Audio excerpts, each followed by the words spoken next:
Salut, ça va? Soyez le bienvenu sur la chaîne Etiqueta et Protocolo. Et dans la vidéo d'aujourd'hui, nous allons parler un peu plus des règles d'étiquette, des erreurs d'étiquette lors des fêtes pour enfants.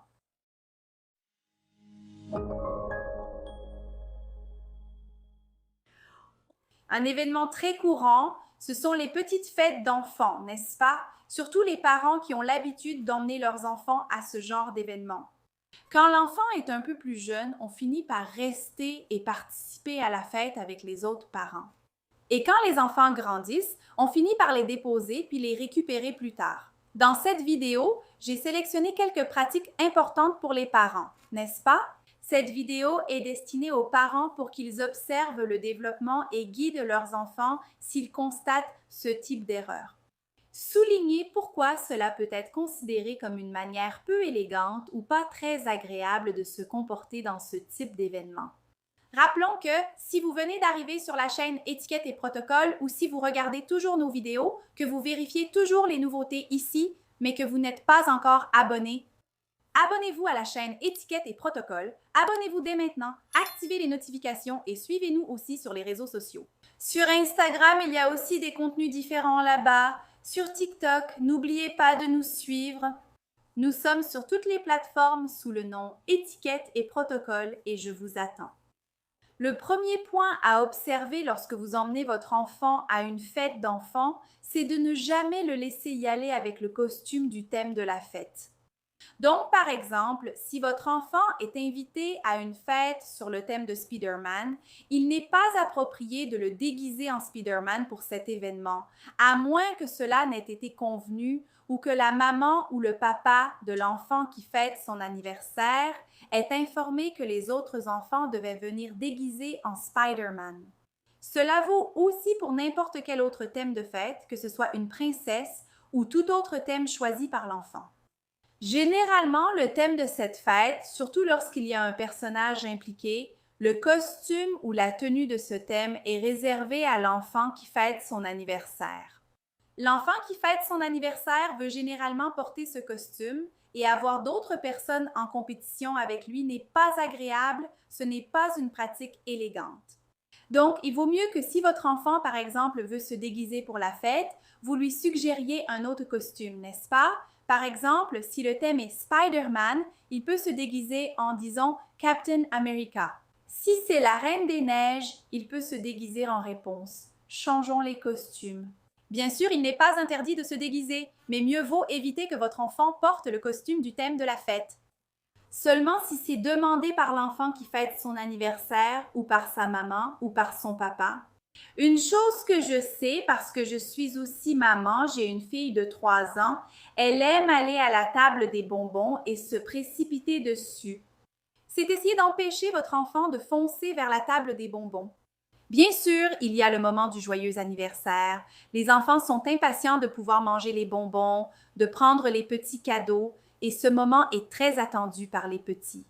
Je sais toute l'attente autour de l'anniversaire, enfin! Mais il est important d'observer le comportement de votre enfant au moment du joyeux anniversaire. Cela ne veut pas dire qu'il ne peut pas, après qu'on ait chanté joyeux anniversaire, prendre des bonbons. Ce n'est pas qu'il ne peut pas, non. Mais oui, on voit des enfants faire ça à la table, vous savez, prendre tout pour eux, sans laisser pour les autres camarades. Alors, c'est le moment de manger les bonbons, après avoir chanté joyeux anniversaire. Attends, laisse ton enfant prendre quelque chose là, mais rappelle-toi qu'il y a d'autres personnes aussi, il y a d'autres enfants, et que généralement, quand une fête est organisée, il y a des petits cadeaux pour tout le monde. Donc, il y en a un petit peu pour chacun. C'est important de penser aux autres aussi et d'observer le comportement à ce moment-là. Sans compter aussi que se jeter sur la table des bonbons avant le moment de chanter joyeux anniversaire, ça, la plupart des gens le savent déjà, ce n'est pas approprié. Chez les enfants, tout est possible, car ce sont de vraies boîtes à surprises. Je le sais bien en tant que maman, et je suis d'ailleurs enceinte d'un autre enfant. Donc, je sais très bien ce que c'est d'avoir un enfant à la maison. Mais il faut vraiment observer comment votre enfant se comporte par rapport au jeu. Beaucoup de fêtes ont des animateurs, des personnes qui organisent et proposent des activités pour tous les enfants. Et certains enfants N'est-ce pas? Certains enfants commencent à lancer, surtout les plus grands, d'autres jeux parallèles et créent un groupe à part, n'est-ce pas? Très souvent, on voit l'animateur avec l'enfant qui fête son anniversaire et une partie des enfants qui jouent, qui font une activité proposée. Et un autre enfant essaie de créer un autre jeu pour pouvoir peut-être rivaliser avec celui que l'animateur est en train de proposer. Donc, faites attention. Observez le comportement de votre enfant. Bien sûr, si votre enfant a, disons, 10 ans et qu'il est à une fête d'enfant de 3 ans, il se peut que le jeu proposé par l'animateur soit adapté à l'âge de l'enfant qui fête son anniversaire et que cela n'intéresse pas votre enfant de 10 ans, et c'est tout à fait normal. Il est donc important d'interpréter le contexte et la situation, ainsi que la réaction de notre enfant, n'est-ce pas, lorsqu'il se trouve avec des enfants du même âge que lui, et pas lorsqu'il s'agit de contextes et de situations différents qui peuvent prêter à interprétation. Et là, c'est vraiment ce qui se passe parce qu'un enfant de 10 ans ne voudra pas jouer à des activités destinées à des enfants de 3 ans. La plupart du temps, n'est-ce pas? Parfois, l'enfant est plus âgé, parfois, il ou elle peut même participer, mais il se peut aussi que non, enfin. Donc, on sait qu'il est important d'évaluer le contexte. Un autre point aussi que j'aborde toujours quand je parle d'événements, c'est la question de la confirmation de présence. Oui, nous, très souvent, nous n'avons pas l'habitude de confirmer notre présence aux événements. Donc, par exemple, si vous avez reçu une invitation pour une fête de votre enfant, si votre enfant a été invité à un événement, confirmez votre présence. Si vous ne savez pas encore si vous serez présente, signalez-le. Écoute, je ne peux pas encore te confirmer ma présence.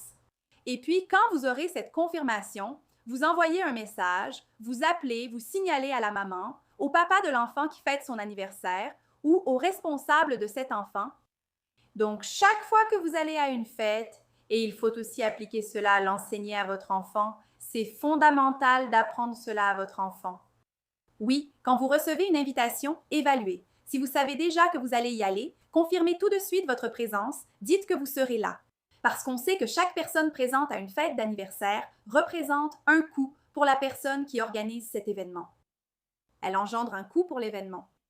Donc, très souvent, la personne qui t'invite choisit de t'inviter à la place d'autres personnes. Donc, chaque fois que tu reçois une invitation, indique tout de suite si tu vas venir ou pas, si tu y réfléchis, si tu vas confirmer plus tard, parce que la personne attend déjà ta réponse. Il est essentiel d'adopter cette habitude en famille et de la transmettre à nos enfants. Un autre point aussi qui arrive très souvent lors des fêtes, d'ailleurs mes élèves eux-mêmes en parlent toujours, n'est-ce pas, quand on parle d'événements et de réceptions, que ce soit à la maison ou dans de grandes fêtes, c'est à propos des personnes qui aiment amener d'autres personnes. C'est cette fameuse phrase, les amis, un invité n'invite pas. Donc, si vous avez été invité et que votre enfant a été invité, il est essentiel que vous compreniez et interprétiez bien cette invitation. Ne commencez pas à emmener les cousins, les copains, des personnes extérieures à la fête et à penser que tout le monde est invité à cet événement. Parce que, comme je l'ai déjà dit précédemment, chaque personne présente à l'événement et qui a été invitée à cet événement représente un coût, même minime. Ce n'est pas que souvent la personne ne veuille pas accueillir ses invités, ne veuille pas accueillir toute sa famille, c'est parce que parfois cela peut être difficile. Donc, par exemple, si vous avez plus d'un enfant et que vous avez l'habitude d'envoyer les 2 enfants à la fête, vérifiez d'abord. N'est-ce pas? Vérifiez aussi si tous les frères et sœurs ont été invités. Je sais que parfois cela peut être délicat, même d'expliquer à l'enfant dont vous avez la charge que l'un a été invité et l'autre non. Mais si vous tenez vraiment à ce que votre autre enfant y aille, vérifiez si c'est possible, parlez avec l'autre et comprenez aussi si la réponse est négative. Parce qu'on sait qu'un jour, c'est cette personne qui organise la fête et le lendemain, c'est nous qui pouvons être en train d'organiser un événement et ce genre de situation peut aussi nous arriver. Et on aime être préparé autant pour le nombre d'invités que pour le nombre de personnes confirmées le jour de l'événement. Parce qu'imaginez, vous organisez un événement pour 40 personnes et tout à coup, quand vous vous en rendez compte, il y en a 80. Donc, cela échappe un peu à votre contrôle et il est important que vous fassiez attention à cela. En parlant un peu aussi de la décoration des fêtes pour enfants, On sait que les fêtes, très souvent, sont accompagnées de décorations impressionnantes, de belles décorations thématiques qui créent vraiment une ambiance et qui donnent vraiment envie de les ramener à la maison.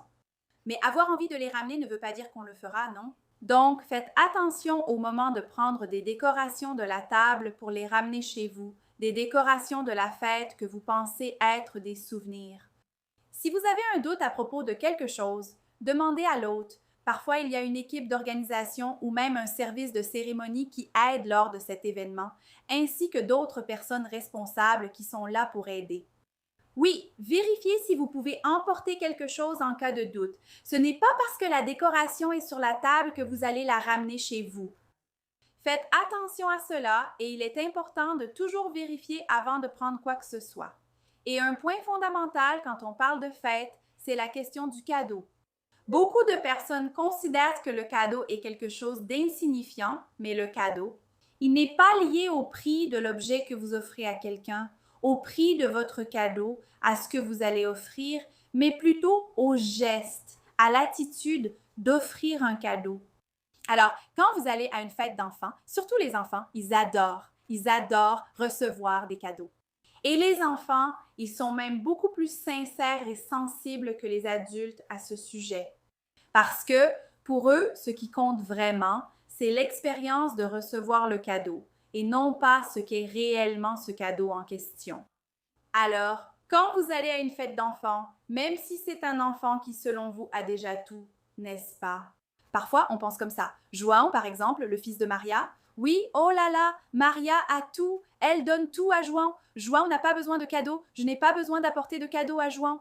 Mais ce n'est pas une question de valeur du cadeau, de ce que vous allez offrir, mais plutôt de l'attitude, de votre geste, de votre intention d'apporter un cadeau à l'enfant en question.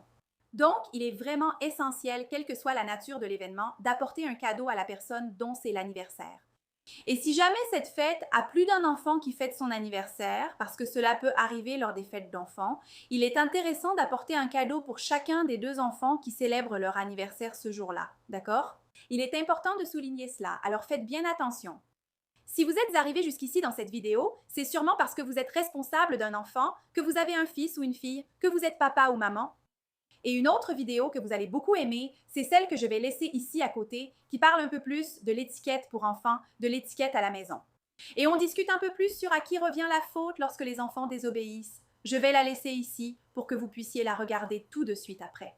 N'oubliez pas d'aimer cette vidéo, de vous abonner à la chaîne et de laisser ici en bas votre avis sur ces questions et pratiques d'étiquette lors des fêtes pour enfants.